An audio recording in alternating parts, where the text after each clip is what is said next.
Allez, bonjour à tous, très heureux de vous retrouver. On est mardi, émission pour les débutants.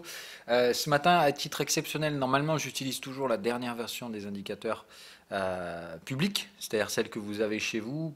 Voilà. Là, pour un petit peu plus de simplicité, aujourd'hui, je vais utiliser la version sur laquelle je travaille actuellement, qui est la prochaine. Donc c'est évidemment c'est de la bêta, donc autrement dit il y a beaucoup de choses qui risquent de changer encore.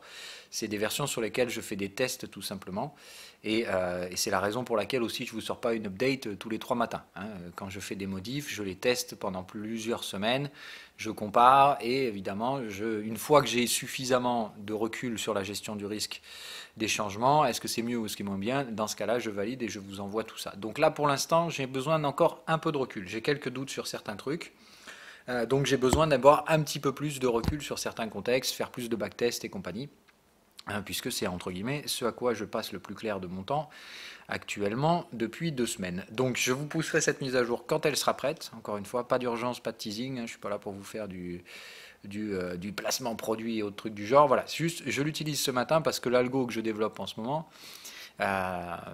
sert à faciliter le travail. Donc ça, je crois que j'en ai déjà parlé, je ne sais pas. Bon, bref, de toute façon, voilà, ça me servira à mettre en valeur différents trades beaucoup plus rapidement et surtout avec leurs différents niveaux de difficulté. Donc hier, de toute façon, je vous ai envoyé la notif pour vous dire replacez vos fibos en horaire, ils sont mal placés quand on attaquait ici, parce qu'ils se plaçaient par rapport à ce sommet de marché, si ma mémoire est bonne. Ce qui n'était pas le cas d'ailleurs de cette version-là, hein, d'accord. Par exemple, si je me replace, attendez, tac, voilà, si je me remets là, il me semble que celle-là, elle plaçait bien ses fibos.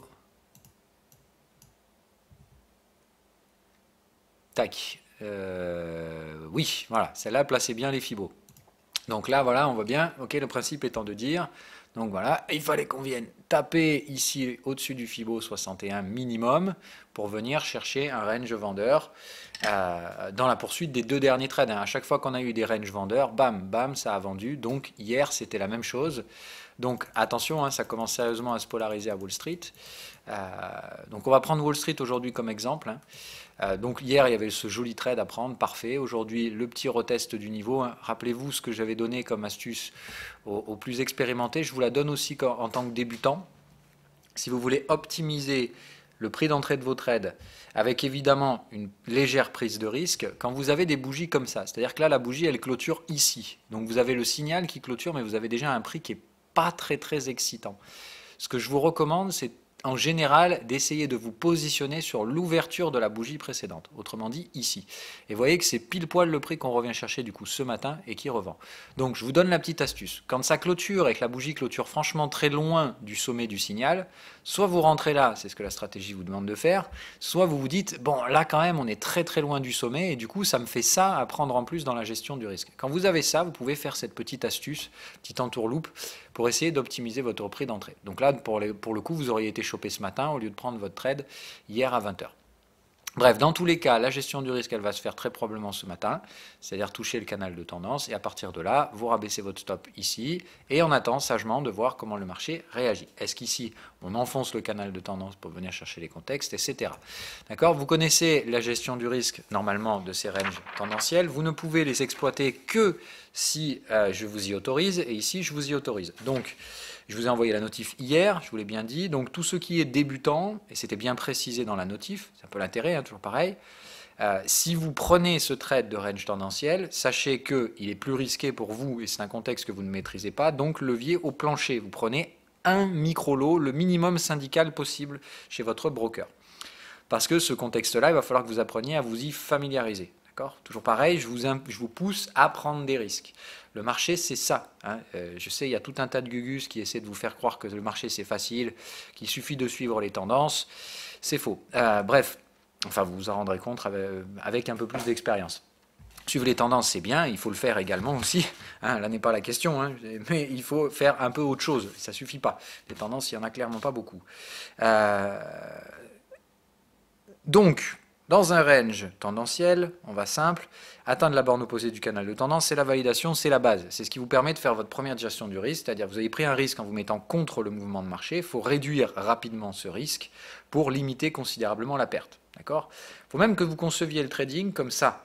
Ce qui est important, c'est pas de jouer le macho qui arrive à trouver les renversements de marché, c'est juste de trouver des points d'entrée dans lesquels vous allez pouvoir, avec une très grande probabilité, venir toucher le canal opposé, la borne de canal de tendance opposée après. Ce qui vous permet tout simplement de prendre un risque et réduire ce risque quasiment à rien du tout, ou à très peu. Et en faisant ça, derrière, évidemment, certes, vous êtes opposé à un mouvement de marché, avec normalement une probabilité que ce marché soit se retourne, soit range, et à partir de là, tout simplement, vous avez un risque qui est quasi nul pour un gain qui peut devenir soit intéressant, soit tout simplement, on va vous bouffer votre gain derrière. Mais ce qui est intéressant, c'est que vous compreniez ça. Dans le marché, il y a deux façons de voir les choses. Il y a ceux qui veulent avoir raison, d'accord ? Mais qui gagnent que dalle, encore une fois, parce que, encore une fois, c'est du suivi de tendance, c'est du machin, c'est facile. Mais le problème, c'est qu'il y a des gros stops, et dès que vous vous en faites chasser un, parce que le marché reste erratique et chaotique, il vous mange pas mal de gains. Alors que quand vous prenez un peu plus de risques, mais que vous apprenez à ne pas faire n'importe quoi, vous comprenez que vous obtenez des ratios risque-rendement beaucoup plus intéressants, et que c'est surtout en faisant ça, et en apprenant à gérer le risque dans la partie ratio risque-rendement, que vous obtenez le rendement. En fait, se focaliser sur le rendement, c'est un faux ami. C'est comme d'hab, je vous dis, c'est ce qui paraît le plus évident, et tout ce qui est évident en trading mène à 80% des perdants. Donc, évitez de suivre les chemins évidents, ça ne sert à rien. Pour être profitable en trading, il faut apprendre à limiter les risques, pas essayer de maximiser les rendements, et surtout, enfin si, maximiser le rendement également, ça va avec, mais pas surtout essayer de se focaliser uniquement sur le gain. Focalisez-vous surtout sur la réduction des pertes, c'est ça qui est extrêmement important. Bref, la confirmation, par contre, dans un range tendanciel, c'est là où ça commence à changer, d'accord ? C'est là où vous atteignez pas, dans un range nut, normalement, je vous demande de sécuriser le trade quand vous atteignez une clôture sous les 50% du canal de contexte. Dans les ranges tendanciels, ce ne sera pas le cas. Il faudra sécuriser votre trade quand il arrivera au niveau du canal de contexte. C'est-à-dire plus 50% du canal, mais le canal et l'objectif se trouvent obligatoirement sous le plus bas précédent et sous les contextes. D'accord ? Donc là, il faut bien comprendre ça. Okay ? Le range tendanciel baissier casse des supports, mais par contre, il n'arrive pas à installer les tendances. Par contre, au bout d'un moment, en général, ça va arriver. Donc pour l'instant, on fait très attention. Si on commence à polariser les ranges vers le bas, alors ça, il faut que je le traite, c'est une erreur. Vous voyez, ça fait partie des trucs qu'il faut que je backteste derrière. Mais donc voilà, le principe ici, c'est de comprendre qu'on commence à former des ranges baissiers, d'accord, et que, à mon avis, on va continuer de baisser et probablement, éventuellement, accélérer une fois qu'on cassera éventuellement la zone des 2008. On y est d'une part, pas encore, et de seconde part, il faudra qu'elle casse. Donc, pour l'instant, on reste sur des leviers spéculatifs, sur le swing. J'espère que vous avez compris ça. Pour les débutants, d'accord, pour l'instant, il n'y a pas de trade à faire à Wall Street. Les seuls trades que je pouvais vous proposer en tant que débutant sont des trades de range tendanciel. Ils sont donc relativement risqués. Ok ? Donc, vous y allez pour l'instant tout doucement. Et apprenez toujours, encore une fois, que quand on est débutant, la première des choses, c'est pas d'essayer de jouer dans la cour des grands, c'est certainement pas d'essayer de comprendre les mouvements de marché, certainement moins, encore moins d'essayer de comprendre le marché. Vous n'êtes pas là pour comprendre ce qu'il se passe. Vous êtes là pour profiter de mouvements de marché à faible risque, pour commencer à rentrer dans la peau d'un trader tout doucement. Si vous vous imaginez qu'il suffit de faire comme les pros, c'est tout sauf ça. On ne copie pas, on s'inspire et surtout, on se laisse former par quelqu'un d'expérimenté au début. C'est extrêmement important. Vous ne faites pas former par les newbies du web, ça ne sert à rien. Il faut vraiment être formé par un mec qui a bouffé du marché et tout simplement comprendre que on a tous appris par l'erreur. Donc faire des erreurs, c'est normal.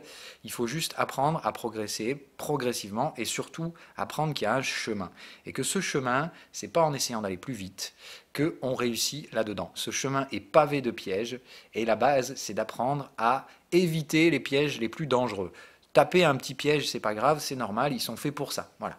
Et c'est en faisant ça que vous comprenez qu'on avance. D'accord ? Arrêtez de vous focaliser sur le trade, arrêtez de vous focaliser sur ces trucs-là, ça sert à rien. C'est une perte de temps considérable. Il faut simplement que vous compreniez qu'au début, il faut être encadré. De préférence, après il y a des gens qui arrivent à évoluer en totale autonomie, c'est bien, mais ça demande sincèrement un travail sur soi très compliqué. Donc le mieux au début, c'est de se laisser porter, d'apprendre des trades faciles, de commencer à les prendre en étant assisté. Un peu ce que je fais, je vous guide, en tout cas je vous donne des bornes à essayer de ne pas dépasser. Bon évidemment vous les dépassez la plupart du temps, mais c'est normal. et de comprendre que ben, voilà, c'est comme ça qu'on avance. C'est la seule façon. Il faut bien commencer par mettre un pas devant l'autre pour commencer à avancer dans le trading. Que c'est de toute façon en mettant les mains dans le cambouis que vous avancez. Personne ne peut faire de vous un trader, sauf vous. Par contre, essayez d'être encadré par des gens qui sont capables de le faire. Mis à part ça, qu'est-ce que... on va essayer de chercher d'autres exemples, puisque donc sur le S&P, moi c'est ce qui m'intéresse en ce moment. Hein, je le trade parce que c'est le seul trade que j'ai pris hier, hein, pour faire simple. Donc on va essayer mécaniquement, qui dit vente S&P 500, dit que bon, ça c'est des mécanismes que vous ne devez pas encore tout à fait comprendre, et vous ne devez surtout pas chercher à les comprendre, d'accord? Les mécanismes de corrélation et de trucs comme ça vient vraiment avec l'expérience. Mais moi, mécaniquement, je me dis, quand on doit vendre le S&P, enfin, quand je prends une vente S&P 500, il va très probablement se passer un truc sur le dollar. Donc, c'est soit dollar, soit DXY, soit USD Yen, soit euro dollar. Mais voilà, il est intéressant de surveiller ces différentes paires. Donc, je vais essayer d'aller fourrer mon nez là-dedans, voir s'il n'y a pas eu des signaux horaires également sur ces trucs-là. Alors, sur l'USD Yen, c'est pas inintéressant. C'est clairement pas inintéressant. Pour l'instant, il n'y a pas grand-chose pour vous. Puisque je vous dis, alors regardez d'ailleurs, je devrais faire ça. Hop, alors, non, je vais pas le faire. Je vais mettre en pause d'abord parce que, comme je l'ai dit, j'ai mis en place des mots de passe. Alors, si vous voyez les mots de passe, ça va mal chier. Hop, non, c'est pas ça. Hop, voilà. Donc théoriquement, c'est à peu près ça que vous verrez en étant débutant. Autrement dit, des mises en valeur d'informations qui peuvent proposer un intérêt en termes de gestion du risque. D'ailleurs, je vois que celle-là, elle aurait dû passer aussi. Je ne sais pas pourquoi. Ah, trop rapide. Ok. Mais donc voilà, tout simplement, ça vous met en valeur toutes les informations que vous pouvez utiliser en étant débutant. D'accord? C'est-à-dire soit les différents trades de range sur les Fibo 76, etc., soit les informations de range mature, c'est-à-dire quand vous avez deux carrés opposés. Parce que tout simplement, à la fois, quand vous avez ces trucs-là, là, vous pouvez prendre un achat. Hein, tout simplement, vous prenez votre achat, vous foutez un stop-loss comme d'hab, taille du canal de tendance, et puis vous vous laissez porter. Là, par exemple, ça vous aurait donné tout le mouvement acheteur. Bon, ben, c'était quand même pas dégueulasse à prendre dans ce cas-là. Là, vous aviez celui-là, pareil, même chose, paf, vous le prenez à la vente, vous sécurisez, dès qu'on atteint le canal de tendance opposé. Bref, en gros, ça vous donne des exemples. Il faut bien comprendre que ce n'est pas des trades gratos, c'est facile, allez hop, j'ai un petit point vert, j'y vais. C'est bien de comprendre qu'il faut que vous appreniez ces structures. Quand vous avez une structure de range qui est bien bornée, bah, vous pouvez mécaniquement gérer le risque de la capacité de poursuivre de ce marché. Vous ne savez pas avec certitude ce qui va se passer. Vous savez juste que le risque est limité à ce stade-là. Se risquer sur un trade de range, classiquement, comme on a dit, on risque 1 pour 1,5, bah franchement, il faut le faire, il ne faut pas hésiter, quoi. En sachant qu'il y a de très fortes probabilités que vous puissiez assez rapidement gérer votre risque. Voilà. Bref, bon, donc ces trucs-là sont des informations. Donc là, par exemple, ce qu'on voit sur DXY, pour vous, vous n'avez strictement rien à faire ici, si ce n'est éventuellement attendre pour l'instant toujours un trade troisième borne de range, c'est-à-dire le classique, celui que vous devez vraiment apprendre à maîtriser. Quand vous voyez qu'ici, on essaye de monter, d'accord, on essaye de déclencher une tendance, ici, les targets de break se font déborder, donc on essaye de passer en mode tendance, et qu'est-ce qui se passe? Ah bah putain, ça bloque ici, retour au contexte opposé. Donc là, on n'est pas encore dans le contexte, mais ça va pas tarder. Donc USD Yen, dès qu'il revient taper son contexte, celui-là, il va se remettre comme ça. Donc vous savez que vous avez un trade de range ici, si ça se produit comme ça. Il faut d'abord venir taper le canal de contexte, et ensuite attendre cette zone-là pour venir choper un range. Ok? Donc en gros, vous savez que sur ce type de marché-là, il n'y a rien pour vous à faire. Rien du tout. Là, vous ne pouvez rien faire sur l'USD Yen, si ce n'est attendre. Le dernier trade que vous aviez, il était là, et vous aviez juste à le prendre, le sécuriser, et normalement, vous êtes toujours dedans. Ok? Donc là, normalement, à ce stade-là, vous avez déjà fait votre TP1, on n'a pas encore touché le contexte, donc vous attendez pour l'instant sagement que ça se produise, et pour l'instant, bah, tranquille. Ok? Alors, on va essayer d'autres exemples. Donc on a dit DXY, ça procure rien d'intéressant, on va essayer d'aller sonder USD Yen. Comme d'hab, je ne prépare pas les émissions, hein. Je pourrais rechercher les trucs où il y a déjà des signaux et des machins, pour vous faire une jolie revue de marché ultra facile. Non, non, le but c'est de sonder pour chercher des opportunités. Ce que vous devez apprendre à faire. Voilà, là par exemple, il y a un joli trade de range que vous auriez pu prendre, et je pense qu'il serait passé... Ouais, alors il aura été mis en mal à peu de choses près. Mais là, ici, vous avez un très très beau trade de range. Vous voyez que le marché ici termine sa tendance, pullback, excès final. On vient taper le contexte acheteur, recontexte vendeur, c'est parfait. Là, ça déborde.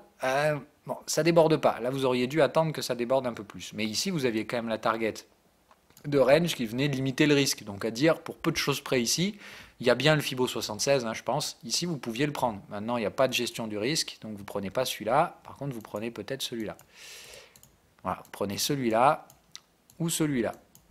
Là, ici, vous aviez la divergence, vous avez la totale, le débordement, voilà. Si vous ne vouliez pas ici, en disant bah, « j'ai pas le débordement du contexte », voilà, vous attendiez celui-là, mais là, vous avez un joli trade de range. Bon, bah là, il n'y a pas à chercher plus compliqué. Hein. Celui-là, paf, vous le prenez, c'est sécurisé ici, enfin validé ici, sécurisé là.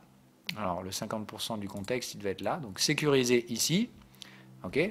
Et ici, vous aviez votre TP normalement. D'accord. Donc c'était extrêmement facile, c'était rentrer, valider, sécuriser, valider, confirmer, TP. Et là, c'était en ligne droite. Voilà. Là, vous n'aviez pas à vous prendre la tronche plus que ça. Ici, ça vous donne un autre trade potentiel. Est-ce que celui-là, à votre avis, il est prenable? Troisième borne de range, vous devez prendre. Toujours. Là, il n'y a pas de troisième borne de range à prendre pour vous. Hein. Ok. Ça, c'est le genre de trade que vous devez apprendre à effacer. Encore une fois, si vous faites le parallèle et le lien direct de dire un petit signal vert égale un trade facile, non. Il faut toujours vérifier les conditions. Un algorithme ne sera jamais parfait. C'est impossible. C'est impossible de chez impossible. Même en y mettant toute la sueur qu'on peut imaginer, c'est juste impossible. Donc USD-Yen pour vous, rien à faire non plus. Je parle bien pour un biais débutant, hein, pour des expérimentés, il y a des trucs à faire. Hein. Moi, ça, là, ça m'interpelle, clairement. Mais vous ne faites pas attention à ce genre de trucs. Vous êtes obligé d'attendre des informations supplémentaires. On va regarder Eurodoll. Est-ce qu'on n'aurait pas des petites choses? Pas encore, mais Eurodoll, moi, je commence à avoir des informations, bon, pour les plus expérimentés. Donc on ne va pas en parler ici, mais effectivement il y a des trades pour les plus expérimentés. Pour vous les débutants, niet, nada, que dalle. Pour l'instant, vous savez qu'une chose, c'est qu'ici on a formé un range mature et que ce range a été cédé par le bas. Autrement dit, vous vous auriez acheté ici et vous vous seriez fait sortir, bah là, voilà. Donc vous seriez fait sortir ici. Qu'est-ce que... Celui-là, non. Il n'y a rien là. Hein. Pas de range mature, hein. Le range c'est 2 carrés les uns après les autres, donc là je comprends pas trop pourquoi il est passé celui-là. Oui, ça fait partie des trucs qu'il faut que je vérifie. Ok, alors donc je vais me les noter, hein. Ouais, de toute façon je lui dis ça c'est des patterns que je suis en train de rajouter, donc je sais très bien qu'il faut que je les reteste celle-là.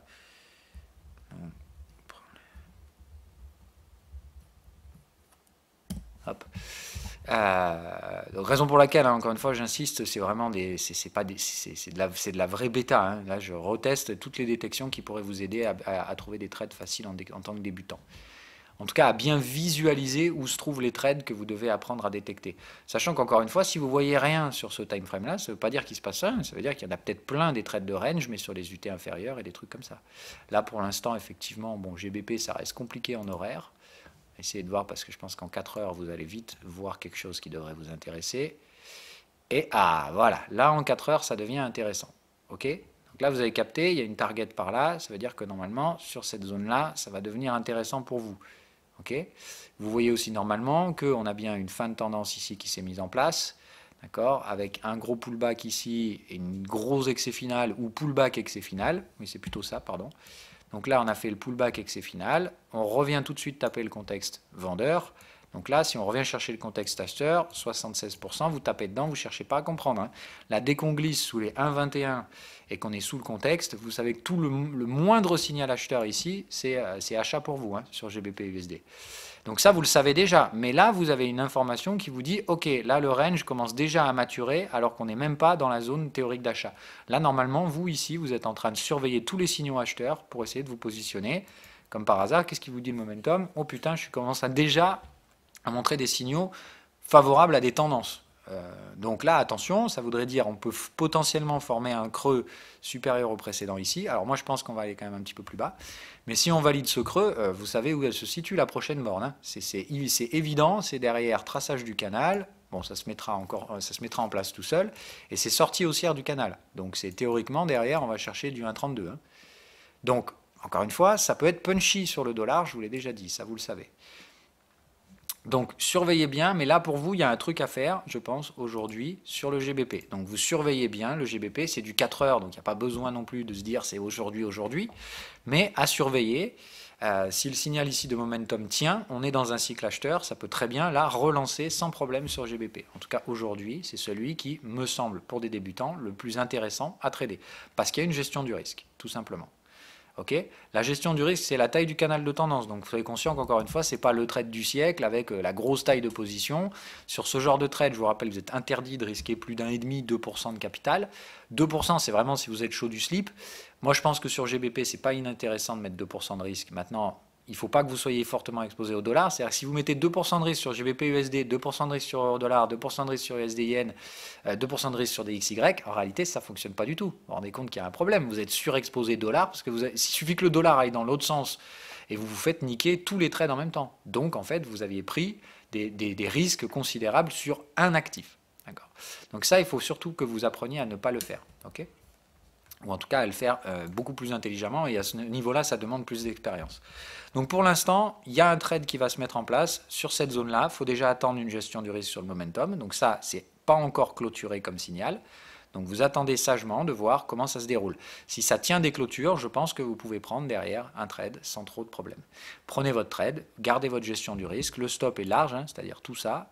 Ça fait 2% ça fait 264 pips de stop. Donc ça vous fait grosso merdo, bah voilà, hein, je pense que vous pouvez mettre un stop sous le plus bas. Donc ça vous fait un stop de 200, bon, là, sauf si vous prenez ici, hein, voilà. Si vous prenez ici, 278 de stop, on avait dit, voilà, 264 c'était, je crois, voilà. Ça vous fait un stop ici à 1,20,20. Et je pense que c'est tout à fait jouable. Maintenant, il faut attendre la gestion du risque. Là, encore une fois, vous avez un faisceau d'informations, de prix, mais vous n'avez absolument rien niveau momentum. Voilà. Donc pour l'instant, un peu de prudence. Ça garantit absolument pas la réussite, ce truc-là, hein, je vous rappelle. Ça veut juste dire qu'on a borné une zone d'hésitation et que vous prenez le risque de voir si ça va sortir par le haut ou par le bas. Ça sort par le bas, vous prenez le stop, il n'y a pas de doute. Hein, et il ne faudra pas pleurer. C'est vraiment dans ces trades-là, c'est quitte ou double. Le principe, c'est que quitte, ça vous coûte 1, double, ça vous rapporte le double. Donc dans ce jeu-là, évidemment, il n'y a aucun problème. Ok ? C'est une prise de risque, bateau. Le marché prendra sa décision, bien entendu. Allez, est-ce qu'on va essayer de sonder un peu ailleurs pour trouver un autre exemple? Bon, le gold, c'est déjà un peu tard maintenant. Il fallait quand même se réveiller plus tôt. On va essayer de voir si on pouvait trouver... Alors, normalement en horaire, ouais, mais il aura trouvé ça en range tendanciel, donc en tant que bleu. Alors, je vais rajouter les signaux jaunes pour l'instant, c'est quand même bien. Hop, donc oui, quand je vous dis qu'il y a encore du boulot, hein, il y a encore du boulot. Là, il l'a détecté ici, mais alors c'était vraiment hard d'acheter là. Vous voyez, comme ça démonte sur le momentum à ce niveau-là, on ne s'amuse pas à choper ce genre de truc. Par contre, vous l'aviez là, et celui-là, il n'est pas détecté, pourtant il était bien sur une target. Donc ça, pareil, il faut que j'investigue, et je dis, j'ai encore beaucoup de boulot, hein, je ne vais pas vous sortir l'indicateur demain. Donc là, théoriquement, elle est là, la détection jaune. Donc ça, c'est typique hein, d'un range, d'une borne de range tendancielle, d'une borne potentielle, atteinte ici. Donc là, elle n'est pas détectée, il faut que je bosse sur ça, je vais le noter d'ailleurs, tiens. Hop. Donc là, typiquement, hein, vous l'aviez, le beau trade de reverse sur le gold, ça vient là, paf, rappelez-vous quelles sont les conditions d'un range tendanciel. Le range tendanciel, c'est les ventes dans le contexte résistant où voilà, on maintient toujours des creux sommets descendants et on achète toujours avec un nouveau plus bas sous les contextes et toujours une gestion du risque. Hein. Donc là, effectivement, ici, ça aurait été un candidat potentiel, sauf qu'on venait à peine d'enfoncer le plus bas. Hein, d'ailleurs, ça fait partie des règles qu'il faut que j'envoie. Là, vous voyez qu'on n'avait pas tenu en clôture sous les plus bas. Donc là, effectivement, c'est un trade jaune qui est passé, qui ne devrait pas passer. Mais par contre, il aurait dû passer là. Voilà. Et là, du coup, pouf, vous trouvez votre borne. Ici, les traders un peu agressifs, c'est plutôt des trades pour les jaunes, ça. Hop, pouf, nous, on passe à l'achat ici. Hein, de toute façon, ce trade, je l'ai pris avec les expérimentés. Et s'il y en a qui écoutent, ils pourront témoigner. Mais voilà. Il n'y a pas de souci. Encore une fois, j'essaie de m'adapter à vos niveaux de difficulté. Je sais que ça peut être frustrant de vous dire pourquoi moi on me demande de respecter une limitation à 20 km/h alors que les autres ils sont sur l'autoroute à 130. Tout simplement c'est comme ça. Hein. On a tous commencé à apprendre à conduire avant d'aller sur l'autoroute. Donc voilà. Et par votre première heure de conduite, ça m'étonnerait que le moniteur vous ait amené sur l'autoroute. Donc voilà, c'est pensée et rationnel. Encore une fois, je sais que tout le monde veut avancer plus vite que la musique. C'est je pense des concepts purement humains, mais pensez encore une fois que l'essentiel, c'est pas d'avancer le plus vite, c'est surtout d'éviter les accidents. et surtout ceux qui sont mortels. On va peut-être jeter un coup d'œil au WTI, tiens, parce que pour des ranges, lui, celui-là, il est quand même pas mal. Alors celui-là, quand même, no comment, hein, qui a été trouvé tout en haut, mais bon. Alors, non, on va se mettre en 4 heures. Voilà. Bon, après, celui-là, il faut voir les bornes de volatilité pour l'instant. Alors, là, celui-là, normalement, il est bon. Toujours dedans, sur ce trade, normalement, à ce stade-là. Le stop était relativement large, vu la taille du canal de tendance. Mais là, normalement, ouais, un stop par là. Bon, ça fait cher le stop, hein. Mais normalement, il y a un petit achat qui commençait à se mettre en place par ici. Bon, après là, le range est quand même clairement facilement identifiable. Comme on a cassé la résistance, il y a quand même de fortes chances qu'on essaie de casser le support. Après, c'était quand même un... Ah non, l'exit est sorti après. Donc ça, faites attention, c'est très important, hein, ces trucs-là. Regardez, pof, la réaction de prix se met en place ici, le exit sort après. Donc là, il n'y a pas de signal, en fait. Donc là, il faut faire très attention. Ici, ça n'a pas déclenché non plus. Hein, donc là, vous êtes toujours en attente. Vous savez qu'il y a une limitation sur la target ici. Alors, j'essaie de me battre bec et ongle pour réussir à vous mettre une ligne de target ici. Mais alors, je ne vous raconte pas la mouise que c'est pour arriver à faire ça en PineScript. Hein. C'est juste impossible. Enfin, pour l'instant, j'arrive pas à contourner les règles. Mais j'essaye de le faire pour que visuellement, vous puissiez pas rater ces fameuses targets. Mais en fait, c'est très difficile en PineScript d'arriver à dessiner dans le futur.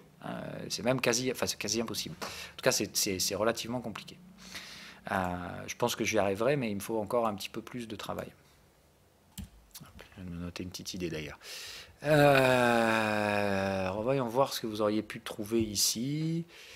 Tac. Ouais, il y avait le petit range tendanciel qui était pas mal du tout ici. Effectivement, un grand classique, hein. Paf, ça vient taper, on démonte bien et on tient des clôtures sous les contextes de support. Ça, c'est important, hein. Rappelez-vous que pour les ranges tendanciels, j'aurais dû le marquer ça. Mais c'est très très important que quand vous cherchez votre troisième borne de range tendanciel, il y ait des clôtures qui aient tenu sous les contextes dans le mouvement baissier. Ça, c'est extrêmement important, hein. Voilà. Là, vous aviez la polarisation vendeuse, les clôtures ici. Pour prendre celui-là, il n'y avait aucun problème, hein. Voilà. Mais d'ailleurs, oui, il ne sera pas arrivé au bout celui-là, hein. Il aura fait validation, pas tout à fait la confirmation, et derrière, bah voilà, il passe pas. Donc là, celui-là, ils sont revenus vous chasser, mais théoriquement, il y avait un beau range ici, baissier, hein, qui aurait normalement dû ici, tac, continuer pour venir chercher un petit 46-45, sans aucun problème.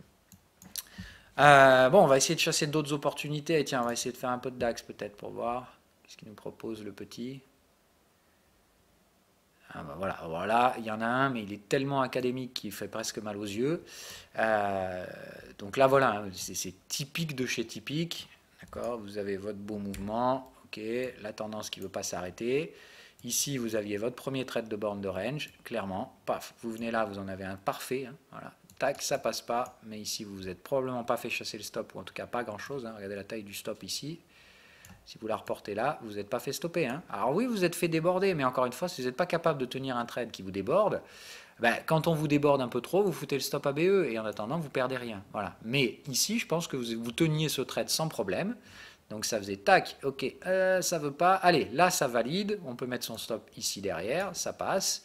Ça travaille, hein. Encore une fois, rentrez du coup le 15 juin pour vous faire un TP ici en août. Ah, 2 mois d'attente, hein. Ben ouais, mais en attendant, travaillez vos biais d'impatience, parce que ça, c'est clair que ce genre de trade, oui, ça va vous passer 80% du temps, 90% du temps à vous casser les couilles, à osciller autour du prix d'entrée. En gros, ça passe pas. Vous allez penser tout et n'importe quoi dans votre tête, mais encore une fois, à ce stade-là, objectivement parlant, il n'y a rien à faire à part attendre. Et faire 2 gestions du risque, la première, et ici, bah, confirmer, voilà, ça vient confirmer par là, terminer, et après, vous vous laissez porter jusqu'à la target. Tout simple, vraiment tout simple. Et qu'est-ce qui se passe? Comme ici, il y a un nouveau sommet, d'accord? On a débordé le sommet précédent. Vous savez que du coup, qu'est-ce qui se passe derrière? Eh bien, on recommence. Donc là, hop, contexte acheteur, contexte vendeur, enfin contexte vendeur, contexte acheteur, retour en contexte vendeur, 76%. C'est reparti à la vente sur le DAX. Ici, vous aviez des beaux signaux de fin de tendance, exit TP, la totale. Là, vous vous foutez vendeur avec un stop de cette taille-là. Tac, voilà, et c'est tranquille. Et il n'y a plus qu'à attendre. Plus qu'à. Là, normalement, vous êtes dans ce trade, il a été validé. Il est maintenant confirmé.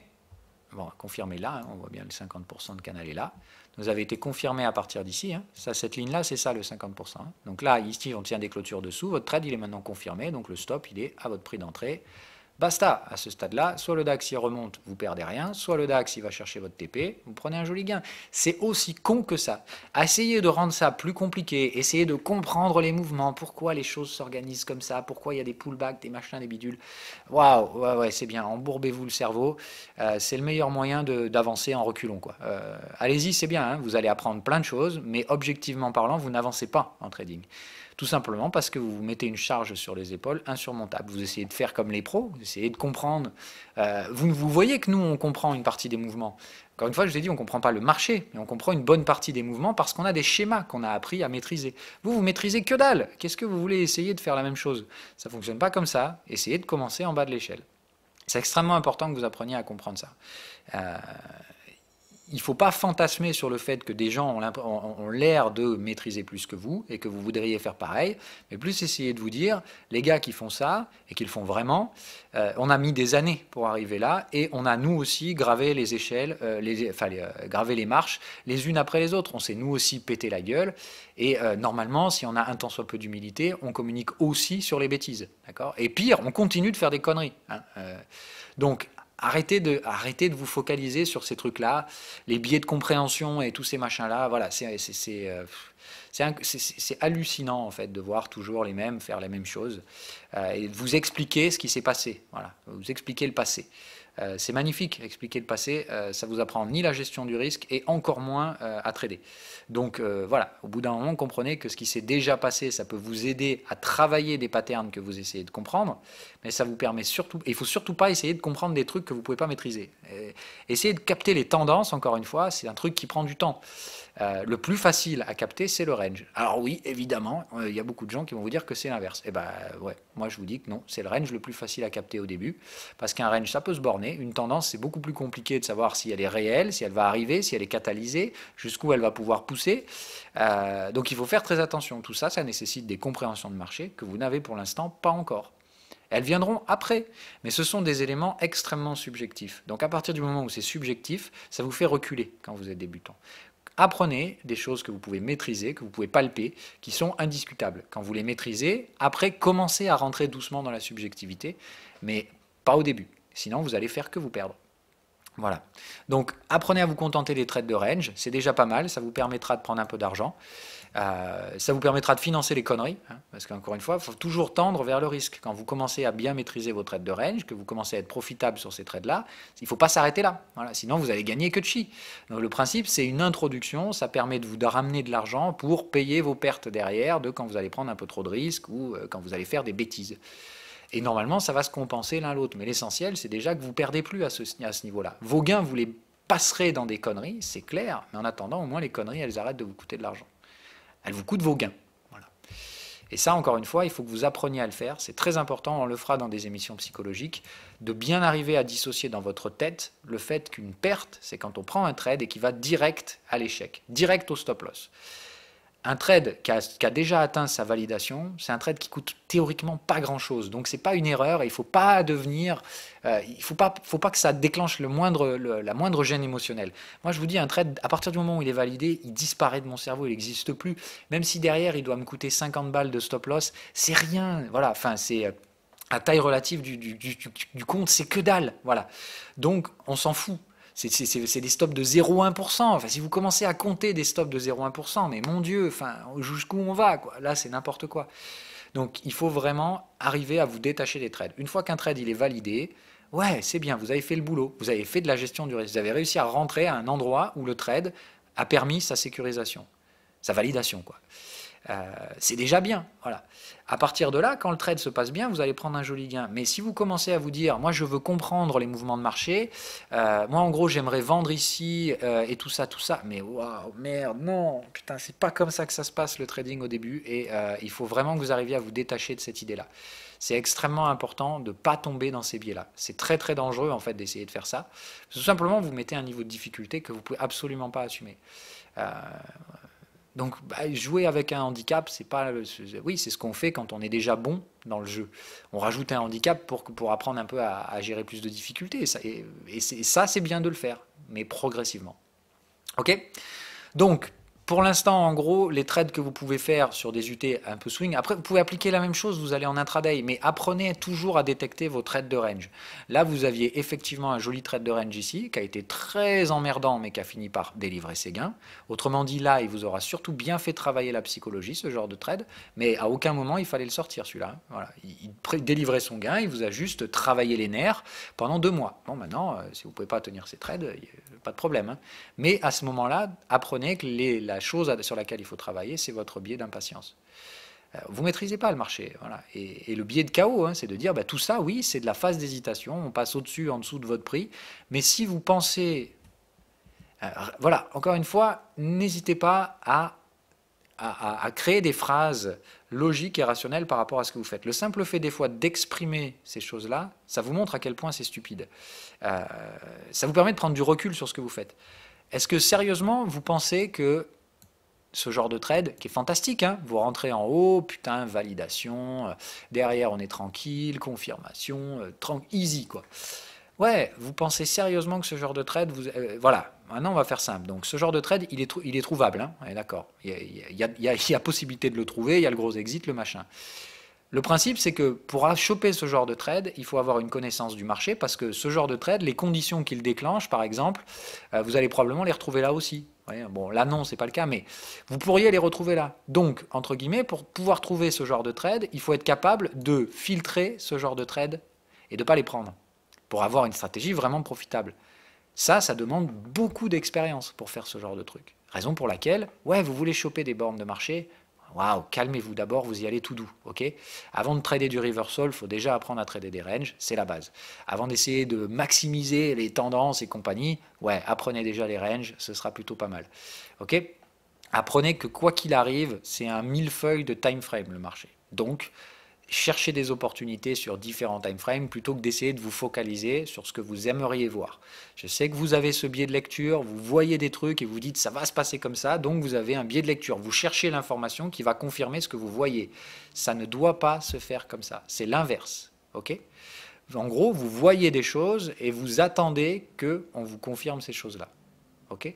C'est vraiment toujours comme ça. Ce n'est pas à vous de chercher l'information, encore moins de l'anticiper, mais bien d'identifier une zone et d'attendre que le prix arrive dedans. Il y a plein de fois où le marché ne va pas y aller. Pire, il y a plein de fois où le marché va mettre un temps fou à y arriver. Mais vous, il faut que vous vous détachiez d'un actif. C'est important. Vous n'êtes pas là pour trader un actif particulièrement et attendre indéfiniment qu'il y ait un trade qui se produise sur cet actif-là. Passez du temps à chercher les time frames. Essayez pas de chercher à comprendre les corrélations et tout ça, ça vient vraiment après. Vous, votre job, c'est vraiment ce qu'on vient de faire là. C'est de sonder le marché. Et dès que vous voyez une structure qui ressemble à ce que vous connaissez, voilà, un marché qui finit son mouvement ici et qui oscille entre les contextes, il a fait son nouveau plus haut, vous savez que ça c'est une borne 1. Vous savez que l'étape 2, quand il a déjà atteint le contexte opposé, vous allez sagement attendre l'étape 3. C'est aussi simple que ça. Ça se limite clairement à ça en réalité. Vous savez qu'ici, vous devez gentiment attendre votre trade de range. Pouf, ici, vous en avez un gros parfait. Le DAX, normalement, vous l'avez à la vente. Votre TP, il est là. Et je pense qu'on y va. Hein, je vous le dis comme ça. Donc, normalement, vous, là, c'est patience. Et qu'est-ce qui se passe? Putain, si on remonte jusque-là sur le DAX, tu te rends compte, l'enfer? Bah non, on s'en fout. À ce stade-là, tu as ton stop ici. Et puis voilà, si le marché revient jusque-là, c'est terminé. Ça ne te coûte rien. Et il faut que vous appreniez à vous détacher de ça. Vous n'êtes pas là pour dire oh, putain, si le DAX va pas là, c'est pas normal, c'est des manipulations de marché. Ouais.